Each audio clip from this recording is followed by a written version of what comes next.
नमस्कार दोस्तों, आज हम महात्मा गांधी के जीवन का सामान्य परिचय पढ़ते हैं, एकदम सामान्य। तो हम इनके जन्मदिन से शुरुआत करते हैं। महात्मा गांधी, जिनका जन्म 2 अक्टूबर 1869 को गुजरात के पोरबंदर नामक स्थान पे हुआ। इनका पूरा नाम था मोहनदास करमचंद गांधी। इनके पिता की अगर बात करते हैं तो इनके पिता का नाम था करमचंद गांधी और इनकी माता का नाम था पुतलीबाई, श्रीमती पुतलीबाई।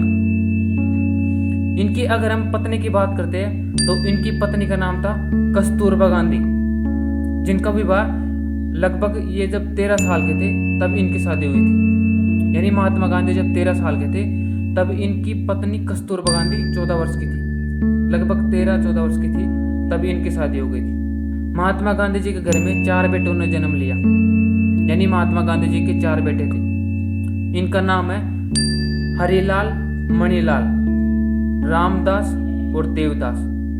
ये 4 बेटे थे महात्मा गांधी जी के। महात्मा गांधी ने अपनी प्रारंभिक शिक्षा राजकोट में पूरी की, जो गुजरात में एक जगह पड़ती है।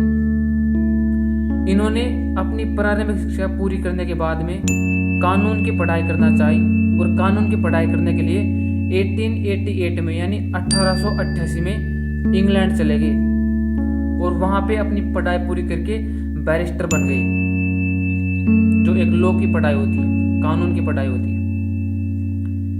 इन्होंने कानून की पढ़ाई करने के बाद में साउथ अफ्रीका यानी दक्षिण अफ्रीका में गए थे 1893 को।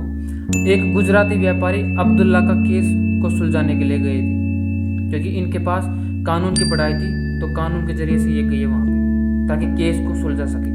ये जब दक्षिण अफ्रीका गए तो दक्षिण अफ्रीका में जाने के बाद इन्होंने रंग भेद की नीति देखी, यानी दक्षिण अफ्रीका में भारतीयों के साथ भेदभाव किया जाता था रंग को लेकर। महात्मा गांधी जी ने इस रंग भेद नीति का घोर विरोध किया और इन्होंने दक्षिण अफ्रीका से ही रंग भेद नीति का विरोध करते हुए सत्याग्रह की शुरुआत की, सत्याग्रह आंदोलन की शुरुआत की। देखो, सत्याग्रह आंदोलन का मतलब होता है सत्य के लिए आग्रह, यानी कि कानून के लिए प्रयास करना, सत्य के लिए प्रयास करना, सत्य के लिए संघर्ष करना। और दक्षिण अफ्रीका से इन्होंने अहिंसात्मक आंदोलन सत्याग्रह की शुरुआत कर दी। ये लगभग 21 साल दक्षिण अफ्रीका में रहने के बाद में 9 जनवरी 1915 को 21 वर्षों के बाद में इंडिया में आते हैं, भारत में आते हैं। ये भारत में आते हैं 9 जनवरी 1915 को, यानी 9 जनवरी के दिन आते हैं। इस कारण 9 जनवरी को भारत में प्रवासी भारतीय दिवस मनाया जाता है। महात्मा गांधी जी ने भारत के स्वतंत्रता आंदोलन में भाग लिया और भारत के स्वतंत्रता आंदोलन में महत्वपूर्ण योगदान दिया। इन्होंने बहुत सारे आंदोलन चलाए, जैसे 3 आंदोलन इनके प्रमुख थे। पहला था 1920 का असहयोग आंदोलन, जो ही बहुत बड़ा चला था।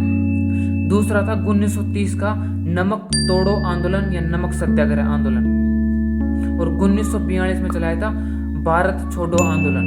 ये इनके 3 आंदोलन है जो बड़े इंपॉर्टेंट आंदोलन, बड़े महत्वपूर्ण आंदोलन थे। गांधी जी अपने विचारों से अहिंसात्मक थे। गांधी जी कहते थे कि हिंसा मत करो, अहिंसक रहो, हिंसक मत करो, हिंसा मत करो। दूसरी बात सत्य, गांधी जी सत्य को मानते थे। ये कहते थे कि कभी झूठ मत बोलो, सत्य के रास्ते पर चलो। और तीसरा सत्याग्रह, यानी कि सही के लिए प्रयास करो, सत्य के लिए प्रयास करो। ये गांधी जी के कुछ विचार थे। एक गांधी जी का विचार और था स्वदेशी को अपनाना, यानी गांधी जी स्वदेशी को अपनाते थे और विदेशी को बहिष्कार करते थे। ऐसे महान व्यक्ति मोहनदास करमचंद गांधी यानी महात्मा गांधी, जिनकी मृत्यु 30 जनवरी 1948 को होती है और एक व्यक्ति नाथुराम गोडसे इनकी हत्या कर देता है। ऐसे महान व्यक्ति को कुछ उपाधियां दी गई है, जैसे एक उपाधि थी इनकी महात्मा। ये उपाधि इनको रविंद्रनाथ टैगोर के द्वारा प्रदान की गई थी। और दूसरी उपाधि राष्ट्रपिता, इनको सुभाष चंद्र बोस के द्वारा ये उपाधि प्रदान की गई थी। और एक उपाधि थी इनके बापू, जो बापू इनको लोग प्यार से कहते थे। ये थी महात्मा गांधी की एक सामान्य जानकारी। एक आगे वीडियो लेकर आएंगे जिसमें गांधी जी के बारे में पूरा विस्तार से पढ़ेंगे। तो आप बताइए कमेंट करके कि आपको ये जानकारी कैसी लगी और कितना आपको यहाँ सीखने को मिला। धन्यवाद। जय हिंद।